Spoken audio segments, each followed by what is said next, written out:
C'est bien, tu es revenu pour la suite de Évanoui, partie 3. Continuons. Alors, le chapitre de James. On retrouve l'enfant là, notre jeune drogué, sous une tente dans les bois. Il pleut et lui, il essaie de se shooter. On peut imaginer que c'est lui, en effet, James. James est frustré là dans sa petite tente dans les bois. Il n'arrive pas à activer ses substances. Donc il va à la conquête, je pense, de plus de récoltes. James se met au travail. Le travail pour James, c'est de tirer sur les portes des voitures dans la rue là, jusqu'à ce qu'il trouve une porte qui n'a pas été bloquée. Et il rentre dedans et il fouille et il vole ce qu'il peut pour ensuite aller revendre ça. Pendant qu'il fait son petit travail, il est au téléphone. Oui, il a un téléphone apparemment. Il dit même au téléphone, oui, bonjour mon frère, c'est un nouveau téléphone. Écoute, j'ai décroché un nouveau taf. Mais pardon, j'ai besoin de nouvelles chaussures et une nouvelle tenue là, parce que c'est un bon taf là. Ils sont élégants là-bas. Ah non, ne raccroche pas s'il te plaît, pardon. Je veux rembourser maman, oui, je veux rembourser maman, mais il me faut les chaussures et une tenue pour aller au taf, pour avoir de l'argent, pour ensuite pouvoir rembourser maman, tu comprends? Et je veux pas... Allô? Raccrocher direct. J'imagine que ça doit être le frère qui l'a mentionné là quand il disait à Justine, j'ai besoin d'argent pour prendre le bus pour aller voir mon frère. James est tombé sur une voiture qui était débloquée. Il est allé fouiller là-dedans, il a récupéré le sac d'une petite fille, tout coloré là, tout rose et tout. Bon, encore une fois, on part sur les stéréotypes. Je pense que c'est le sac d'une petite fille ou un petit garçon avec beaucoup de style. Il se rend au prêteur sur gage. Je ne sais pas si ça s'appelle comme ça en français, c'est ce que Google m'a dit. En anglais, c'est pawn shop. Il lui donne au prêteur sur gage la tablette et le casque qu'il a trouvé dans le sac de l'enfant là. Et sur le mur, il voit en gros, ça dit $50,000 récompense. Et il y a la photo de tous les enfants là sur l'affiche. Le prêteur ne veut pas lui donner de l'argent, il ne veut pas acheter ça. Ah monsieur, s'il te plaît, pardon. 50 balles, 20 balles, 10 balles, 5 balles.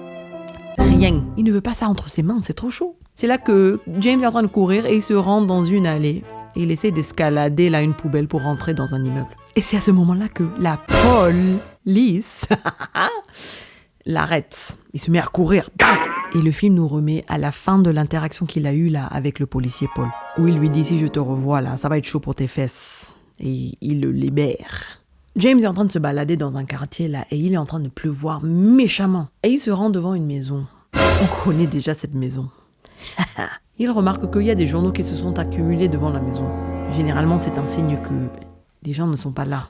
Donc il cogne à la porte de la maison, ça ne répond pas, il voit le papier journal sur les fenêtres. Donc, bien sûr, en tant que criminel, il crime.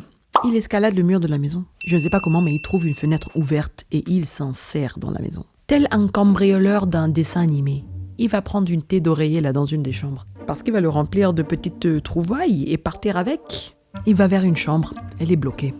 Ok. Il descend et se balade dans le rez-de-chaussée, il voit la télé. Ah, une PlayStation. Il commence à fouiller les DVD et tout. Il se retourne, il sursaute. Il y a deux personnes assises là sur le canapé, immobiles. Il commence à s'excuser. Je suis désolé que... Allô? C'est une femme et un monsieur et ils ne bougent pas. C'est sûrement les parents d'Alex. Car si vous n'avez pas compris, c'est la maison du petit là, Alex. Celui qui n'a pas disparu parmi les 17. Il les examine, il voit qu'ils sont vraiment dans un coma. Donc il continue son activité. Et c'est là qu'il entend un bruit à l'étage. Boum!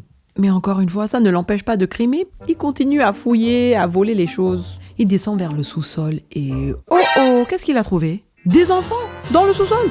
Ils sont tous debout là, dos vers lui, et tous ensemble, en même temps, ils se retournent vers lui. Comme ça, là. Il panique, il dit désolé. Il remonte en paniquant. Et il a fait tomber des choses, donc il est en train de ramasser ça, là, pour partir. Et c'est là qu'on voit dans le coin de l'image que maman et papa, là, sur le canapé, se lèvent. Et il se dirige vers lui. James sursaute et fonce vers la porte de l'entrée. Mais elle est bloquée, là. Il est en train de la forcer. Heureusement, comme dans tous les films d'horreur, les autres là sont en train de marcher. Ils pouvaient courir. On a bien vu que ces gens-là qui ont l'air ensorcelés ou je sais pas quoi, ils peuvent courir, ok? Souvenez-vous de Marcus. Marcus qui a perdu ses cils là. Mais je sais pas pourquoi, là ils ont décidé de marcher. Donc ils lui ont donné amplement le temps de fuir. Il a défoncé la serrure, il est sorti de la maison en courant. Et eux, ils ont refermé ça derrière eux. Ploup. Notre ami James est déter. Il allait direct voir le prêteur de gage là. Il n'a pas de temps à perdre. Il lui donne toutes les fourchettes cuillères en argent là qu'il a récupérées pour voir s'il peut bien se saucer. Et pendant que monsieur fait ses calculs, James retombe là sur l'affiche qu'il avait vue tout à l'heure mais qu'il n'avait pas vraiment regardé. L'affiche qui lisait $50,000 récompense avec les photos des enfants en dessous. Et ça a cliqué dans la tête, clic. Il a compris. Le prêteur lui donne $100. Il va chercher son sucre. Après qu'il a eu sa dose, il appelle le numéro là qui était sur l'affiche. Il commence à parler de manière vraiment... comme un drogué, quoi. C'est difficile de le prendre au sérieux. Il parle. Oui, j'appelle à propos des enfants là qui manquent là, les petits enfants. Je les ai vus moi. Hein. Ah oui. Ils sont juste en train de chiller là. Ils sont tous debout dans un sous-sol dans une maison avec 2 personnes là. Il y a 2 adultes, ils sont trop bizarres là-bas. Mais vraiment, c'est une maison trop chelou. Mais ouais, je sais où ils sont. Donc la récompense là, ça marche comment? Est-ce que... Non, c'est pas une blague. Je suis vraiment sérieux. Je sais où ils sont. Je peux vous montrer. Mais j'ai pas envie de venir au commissariat. Est-ce qu'on peut se rencontrer ailleurs? Parce que j'ai une phobie des commissariats. Bon, j'imagine qu'on lui a dit, soit tu viens au commissariat, soit tu te casses. Parce que c'est là que James est en train de marcher vers le commissariat. Paul est en train de sortir du commissariat et il le voit et il l'engueule. Qu'est-ce que je t'avais dit? Je ne t'avais pas dit de pas venir par ici. James part en courant, encore une fois. Il court. La maladie d'amour. Pardon. Et il se retrouve dans les bois, là. Et il se pense en sécurité parce qu'il est, on va dire chez lui, hein. C'est là où il habite. C'est là où il a sa tante. Et là, il est en confiance et en train de se parler à lui-même. Et quand il entend un bruit, boum, il commence à regarder autour de lui, là, méfiant. Il regarde, il voit personne. Et là, finalement, il voit quelqu'un. Il y a une femme, là, on pense, hein, on dirait une femme, au loin, avec des cheveux orange. Orange soda Fanta. Et elle le salue de la main, genre, ouh. Ça le fait flipper. Il court, il rentre dans sa tente, il ferme sa tente, il a peur. Et c'est là qu'il entend des pas se rapprocher de sa tente. Il chope 3 seringues comme des armes de défense. Je trouve ça marrant. Quelqu'un se rapproche de la tente là et commence à défaire la fermeture d'éclair. James fonce sur l'intrus et lui plante les seringues dans la face. Mais c'était Paul. Paul tombe vers l'arrière là en criant « Aïe !» Lui et sa boule de neige de bêtises. Voilà que ça continue. Il s'était fait piquer par une aiguille. Maintenant, il en a 3 de plus. Oh, que Paul, il est prêt à anéantir le petit là avec son fusil à pompe. Et James est en train de le paniquer. Il lui dit « Attends, je sais où ils sont les enfants là. Je sais où ils sont les enfants. » Ah, Paul étant un bon policier, il ne peut pas ignorer ça quand même. Je t'assure, je sais où c'est dans la maison là. Je vais te montrer, c'est pas loin. Il embarque dans sa voiture, lui demande est-ce qu'il a le sida, est-ce qu'il a l'hépatite, les maladies qui se transmettent par le sang. Non, je pense pas. Pas ce que je sache, non. L'enfant là. Alors James le dirige jusqu'à la maison là. Et quand ils sont devant la maison, il lui demande excusez-moi monsieur policier, mais comment est-ce que je peux savoir que tu vas pas juste réclamer la récompense tout seul et la garder pour toi? La façon dont l'autre là le regarde. Donc Paul sort de la voiture et il va sonner à la maison. On voit cette scène depuis la perspective de James qui est toujours dans la voiture. Paul sonne, la porte s'ouvre. On ne voit personne. Paul entre dans la maison. La porte se ferme derrière lui. Et voilà, bim. Prochaine scène, c'est la nuit. Notre ami James est toujours dans la voiture là, coincé. Parce qu'il peut pas l'ouvrir, c'est la voiture de policier, c'est comme ça. Laissez-moi savoir dans le commentaire, est-ce qu'il y a même des poignées là derrière? James, naturellement, il s'impatiente. Et finalement, on voit la porte s'ouvrir. Et Paul sort. Et il est en train de marcher de manière brusque vers la voiture. James le sent direct le mauvais plan. Paul se précipite là sur la porte arrière. Il ouvre la porte, il prend James et il le tire, il le traîne jusqu'à la maison. Pendant que James est en train de crier « Aidez-moi, au secours !» Bam, noir. C'est la fin du chapitre de James. Oh! L'histoire là ne continue que à se saucer, se compliquer, oh! Prochain chapitre, Marcus, le directeur de l'école. Et donc le chapitre de Marcus démarre avec, bien entendu, Marcus, qui est au téléphone avec Justine. Souviens-toi, c'était la scène quand Justine était dans la voiture. Elle venait de rendre visite à la maison de Alex, là. Et elle avait remarqué qu'il y avait des journaux sur les fenêtres et les parents, là, assis bizarrement sur le canapé, dans le noir. Marcus est avec son partenaire et ils sont en train de faire des courses. Il essaie de la rassurer, il essaie surtout de lui dire de laisser ces gens tranquilles et arrêter de déranger l'enfant là. Mais elle insiste qu'il y a quelque chose qui va pas, qu'il devrait appeler quelqu'un, il devrait appeler les gens qui viennent défendre les droits des enfants, je sais pas qui est là. Les services de protection des enfants là. Il dit qu'il ne peut pas juste les appeler comme ça, elle dit que monsieur... Allez Marcus, en tant que directeur de l'école, tu as ce pouvoir là, tu peux appeler les gens comme la SPE là, si jamais tu penses qu'il y a un problème. Écoute, si tu veux, je peux appeler les parents, leur demander de venir à l'école de me voir. On va parler, je vais voir s'il y a un problème. Ok. Prochaine scène, Marcus est à l'école dans son bureau. C'est là qu'il y a un petit toc-toc-toc à sa porte et c'est son assistante qui lui dit que son prochain rendez-vous est arrivé. Donc il s'attend à voir les parents d'Alex, n'est-ce pas? La secrétaire a dit « Vous pouvez rentrer, madame. » Madame. Et c'est là qu'on voit une dame avec des cheveux orange et un maquillage de clown, geisha clown, un mélange des deux, qui entre dans la pièce. Elle a un look, on va dire, spécial. C'est pas mauvais, c'est spécial. Au moins c'est accordé, elle a les couleurs et tout qui sont accordées. Elle a fait un effort. Mais le maquillage n'a pas d'eau, madame. Je vais vous dire maintenant là que je vais montrer des images de cette femme. Et je suis désolée là si ça vous dérange et si vous trouvez ça horrifique. Mais je ne pense pas que ça compte comme étant de l'horreur. C'est juste une femme qui devrait avoir une interdiction au maquillage parce qu'elle ne sait vraiment pas quoi en faire. Oh, en tout cas, les deux commencent à échanger. Elle dit qu'elle s'appelle Gladys. Ah, bonjour Gladys. Je pense pas qu'on s'est déjà rencontrés. Non. Parce que je pense que je m'en souviendrai. En tout cas, est-ce que vous êtes gardienne légale de d'Alex? Non, je suis la tante d'Alex. Sa mère, c'est ma petite sœur. Bon, d'accord. Je comprends. En tout cas, j'ai vraiment besoin de parler aux gardiens légaux d'Alex. J'ai besoin de parler à ses parents. Ah, c'est gênant ça. C'est-à-dire que ses parents ne se portent pas bien. C'est pour ça que je suis là pour m'occuper du petit Alex. Oh non, je suis désolé d'entendre ça. Ah non, mais c'est rien de grave, hein. Ils ont juste un peu de consommation. La consommation, c'est quoi ça? C'est pas la tuberculose? Écoute, ils sont malades et il faut pas qu'ils sortent de la maison, c'est tout. Oui, bon, je peux comprendre. Mais il y a des gens qui ont exprimé des inquiétudes face aux parents. Donc, il faut absolument, impérativement et légalement que j'échange avec les parents d'Alex. Est-ce que je peux peut-être passer à la maison? Comme ça, on peut éviter tout ce qui est affaire de service de protection des enfants et tout ça, là.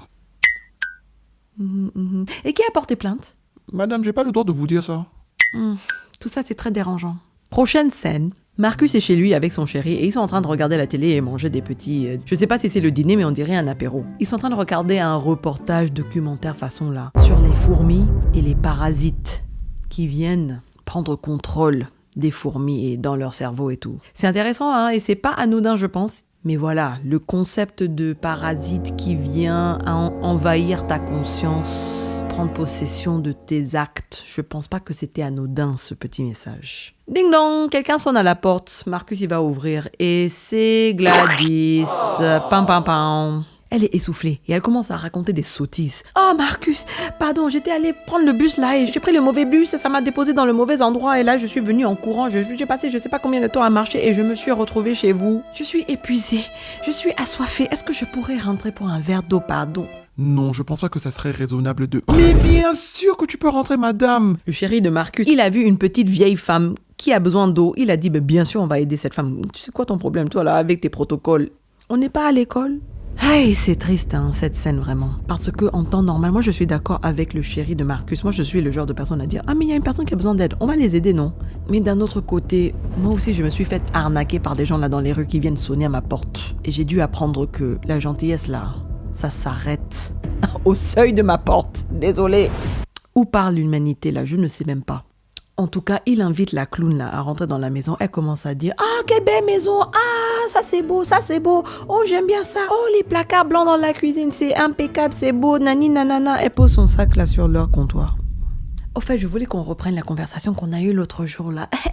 Elle commence à tousser et le chéri est en mode « Eh, pardon, va lui chercher un verre d'eau! Un bol, s'il vous plaît! » Un bol d'eau? Oui, c'est une de mes particularités, mais j'ai juste accepté maintenant que je suis comme ça. J'ai besoin de boire dans un bol. Bon, d'accord. Marcus va lui chercher un bol. Hey! Pendant que lui prépare son bol d'eau, elle dit « Ah, mais vous savez, finalement, j'ai parlé avec le père d'Alex. Il est d'accord de venir lundi et de parler avec vous. Alors, on n'a pas besoin de rappeler la police. Vous n'avez pas appelé la police. Rassurez-vous que vous n'avez pas appelé la police, n'est-ce pas? » Il lui donne le bol d'eau. Elle sort un bâton là de son sac. Il lui dit « C'est quoi ça? » Et il remarque qu'il y a ses rubans sur ce bâton. C'est pas mes rubans, ça? Les rubans qui étaient dans son bureau, que Gladys avait bien vus. Et on a bien vu qu'elle a bien vu. Elle le regarde et dit « Vous n'avez pas appelé la police, non ?» Et il confirme que non. Toi aussi, là. Elle prend le bâton là et elle se coupe la main avec les épines. Le ketchup interne là commence à dégouliner de sa main. « Hé, madame, vous êtes folle! Qu'est-ce que vous faites comme ça ?» Non, c'est rien, ne vous inquiétez pas. Est-ce que je peux avoir un torchon, s'il vous plaît? Le chéri de Marcus s'approche de la dame. Elle sort des ciseaux comme ça. Chop, elle prend un cheveu. Elle est folle, yo. Elle vient de couper mes cheveux. Appelle la police. Marcus, il prend le téléphone. Il est prêt à appeler la police. Gladys sort une cloche de son sac à main. Et elle fait clilili. Soudainement, Marcus, il se redresse. Il laisse tomber le téléphone. Il est en mode poupée, en mode transe. Son chéri a l'air paniqué et il a raison de l'être. Gladys prend le cheveu là qu'elle a récupéré du chéri et elle l'enroule là autour du bâton là, avec les rubans de Marcus où elle a frotté son sang. Et cac, elle le casse en deux. Et là, à nouveau, je vais vous épargner une scène grotesquement violente pour rien. Et Marcus, sans hésiter, il fonce et il attaque son chéri. Donc d'abord, il a ses mains sur sa gorge. Ensuite, je sais pas pourquoi, il y a un liquide noir là, comme si c'était de l'encre mélangée avec le ketchup interne, quoi, qui sort de sa bouche, mais dans une quantité anormale. Ça recouvre son chéri. Ensuite, il commence à taper sa tête contre la tête de son chéri là qui est par terre. Et il fait ça, il n'arrête pas, quoi. C'est pour ça qu'il ressemblait à ça tout à l'heure. C'est parce qu'il a perdu son visage en tabassant l'autre là. Eh mon Dieu. Même le dire à haute voix comme ça. Vous avez compris quoi. Il a attaqué, il a anéanti son chéri. Pendant ce temps, Gladys est en train de se laver les mains. Tout. Marcus, il continue à tabasser avec sa tête. Le monsieur, il n'est plus parmi nous depuis longtemps. Mais il ne peut pas s'arrêter. Gladys, elle va récupérer son gris-gris là, le bâton, et elle le jette dans le bol d'eau. Et bim! Marcus, il arrête. Il retourne en état de transe. Gladys reprend le bâton, elle enlève les cheveux là du chéri, et elle sort un long cheveu blond cette fois-ci, qu'elle enrobe là autour du bâton. Je pense que tu te souviens, non? Quand Justine était dans la voiture et elle s'était endormie et quelqu'un était venu avec des ciseaux et a coupé ses cheveux. Tchoc. Ensuite, je pense que tu te souviens de la scène quand Justine se fait attaquer à la station d'essence, quand elle s'embrouillait avec le papa Archer, là. En tout cas, je pense que tu sais quelles sont les scènes qui vont suivre, là, maintenant. Gladys a bien embobiné le cheveu blond, là, sur le bâton. Quand elle casse ça, bam, Marcus, il file au travail. Elle range ses affaires, ses clics et ses claques. Tranquillement, elle prend ses affaires et elle part.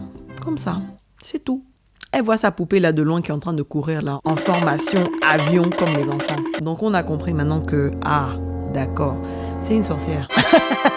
C'est une sorcière. Si vous n'aviez pas compris jusqu'à présent, je vous le dis, noir sur blanc, c'est une sorcière, ok? C'était très évident là que tous ces grégrétages là, ça sentait la sorcière de loin.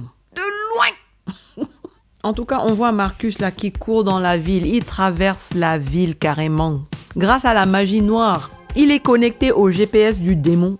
Et il sait comment localiser Justine. Combien de kilomètres il a fait à pied, je ne sais pas. Il est une machine à ce stade, programmée pour destruction. Et c'est là que, comme je vous ai dit, on reprend la scène où Justine était en train de parler à papa Archer et Marcus lui fonce dessus.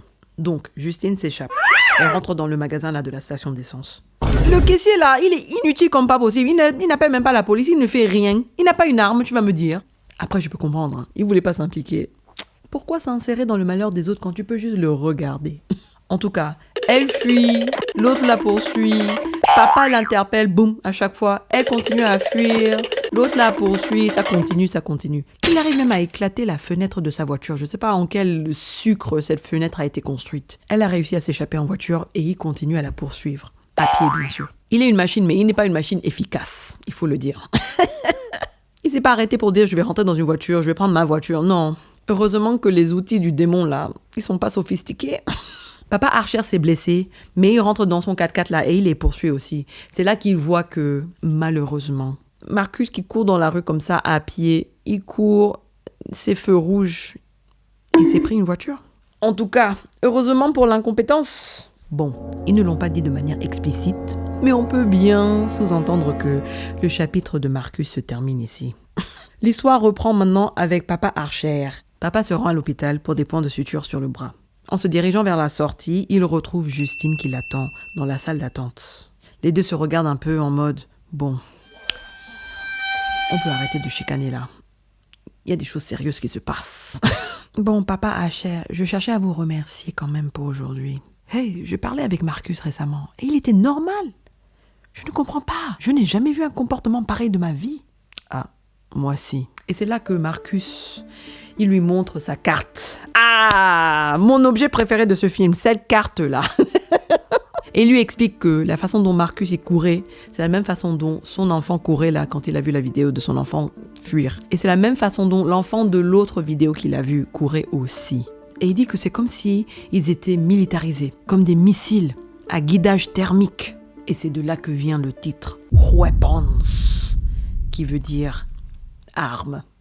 Ce que Papa Archer vient de dire à Justine est très très pertinent et je pense que c'est un peu aussi le message subliminal du film. La façon dont les gens peuvent être transformés en outils de destruction, en armes d'attaque, par des parasites, par des mauvaises pensées. Et pas juste dans la sorcellerie. Je parle des infos, des fake news, des histoires qui circulent autour de nous. Comment les gens deviennent dangereux. Ils veulent attaquer des gens qu'ils ne connaissent pas comme ça, là. Ils veulent même attaquer les gens qu'ils connaissent bien, les gens qu'ils aiment, les gens qui sont chers à eux, à cause des mauvaises influences. Après, bon, ça c'est mon petit grain d'interprétation, que je voulais juste poser ça ici. Continuons le récap. Donc comme je disais, Papa Marcus est en train de lui expliquer là sa carte, qu'il a encerclé ça, il a fait ceci, cela, et que voilà la région où il y a quelque chose qui se passe, et c'est là que Justine lui dit « Hé, attends, voilà la maison là de Alex, il habite ici là, dans ton cercle. Eh oh !» Bing, bing, bing. Et c'est là que le chapitre de Alex démarre. Oh oh! J'applaudis quand même le montage. Je vous ai dit, ce film, il est bien écrit. Ouh, voilà la fin de l'histoire qui approche. Avant de passer à partie 4, n'oubliez pas de liker la vidéo, laisser un petit commentaire et vous abonner surtout à la chaîne, ça aide beaucoup. Beaucoup, beaucoup. À tout de suite. Bye!